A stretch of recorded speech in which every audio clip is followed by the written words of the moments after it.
buddy? What's going on? No answer? Okay. Well, here we are. The great outdoors. Hear the traffic. What we're going to do is, as you can see behind me today, I have my bike goofily put together. I don't know if that's a word. But, as you can see, I've rigged up some buckets on my bike here, and I like to ride my mountain bike quite a bit. And as you can see,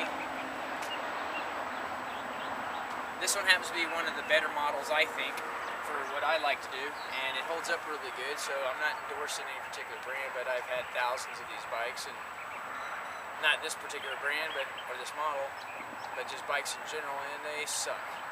This one's been probably the best one I've had in a long time. But without further ado, what we're going to do today is I'm going to explain to you some simple, basic ways to ride your mountain bike.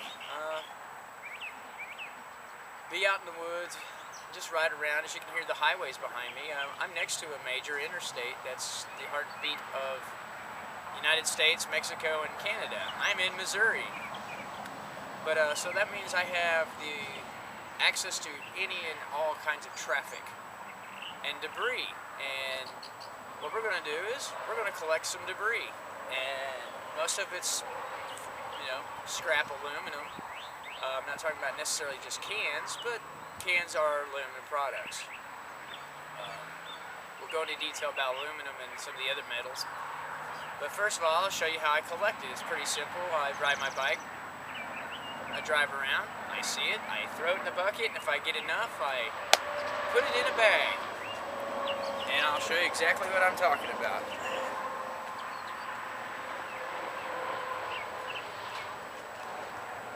I use one of these army duffel bags. You've probably seen these around a lot. I mean, where I live here, everybody seems to be trying to throw these away like candy corn on Halloween. But so I've gotten a few of these. So what I do is I take 2 of these with me. I go find a spot and I hike for about 2 hours, and I make 25, 30, 40 bucks. If I was in Texas, I'd probably make more because, well, the scrap value is higher there because there's more industry and you don't have to pay for the major shipping costs back and forth. For some reason, manufacturing isn't really a big thing here. Working, as far as that's concerned, where I'm at. But anyhow, I thought I'd show you. I got a bag here. See, it's pretty simple. Take your duffel bag, find your location. If you're just casually cruising, throw it in here. If you get enough, you might be in a hot spot, stop and fill one of these up. And I'll show you what one of these full looks like.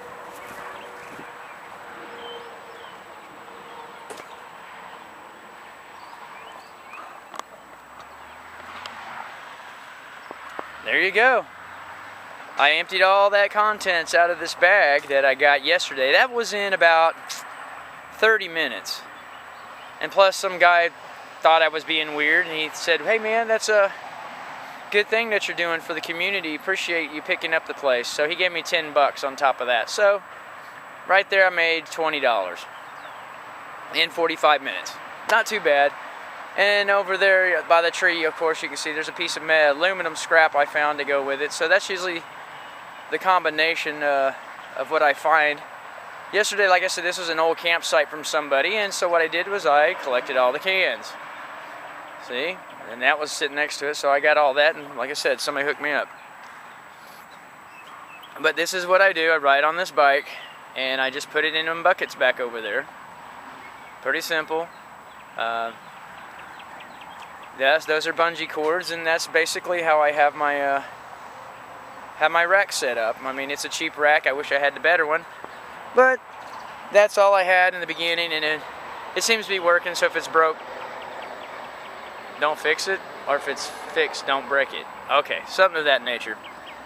So without further ado, like I said, you can hear the highway behind me, and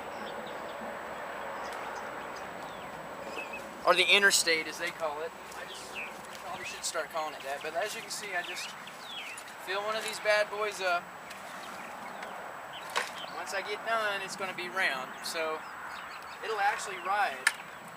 Once you fill them up and you put it right here, it'll actually ride on the back of here. So, or if you get the double whammy as I do, I fill these up and I take the buckets and I ditch the buckets somewhere, and I'll hang these on the side. And 2 of these full with basically aluminum cans.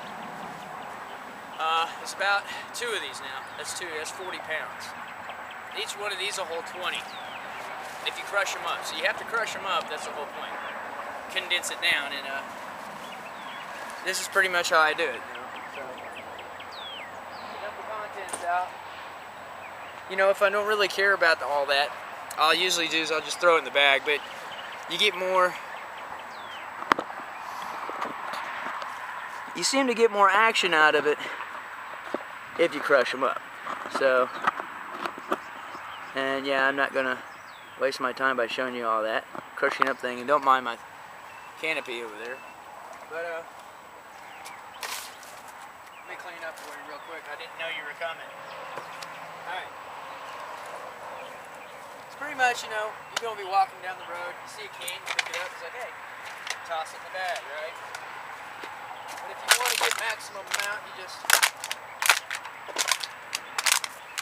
like I said, some of these are all going to be ran over if they're next to the interstate. More than likely, they're going to be ran over. But if you find them at an old campsite like I do, you know, and you want to not turn them in, but you want to transport them, you're going to have to break these down.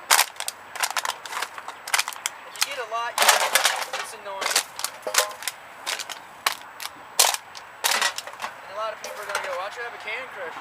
Because I don't want a bunch of tools. This is a simple project, you know, just walking around picking up the place.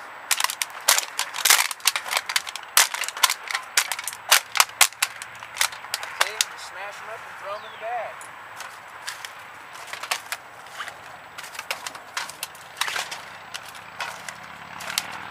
And just like I said, you can carry more if you smush them up.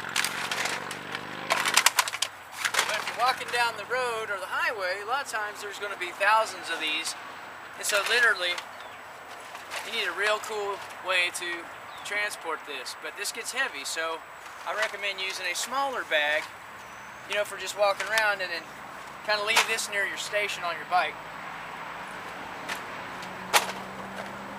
You know, that's your big boy. And the reason why I use bags, like I said, it depends. If I got to hike around a little bit, yeah, I'll take one of these. But if I'm just casually cruising on my bike, I just throw it in the bucket, and eventually 2 of those buckets full of cans is about $5. So if you got that in a couple of minutes, hey, you're getting paid to, well, you just made lunch money. And sometimes that's how I paid for lunch. But anyhow, see how I'm doing? I just go through, find the flattest ones. It's nothing complicated. Some of you might want to wear gloves, but some of this is stinky. I don't have any gloves because somebody snagged mine, but that's the way it goes. And like I said, I just make sure they're half decent, they're clean, you know, whatever's wrong with the bag. A lot of people think I'm taking too much time by crushing them, but I get to take more, you know, so I get more when I get to the recycling place.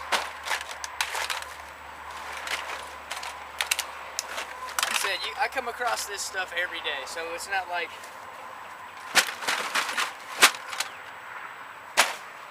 you can't do it. But if you live near a major interstate like I've always done, and that's how I do it. Just crush them up, put them in the bag. I'll show you some pictures of how I kind of transport it around, give you an idea or two.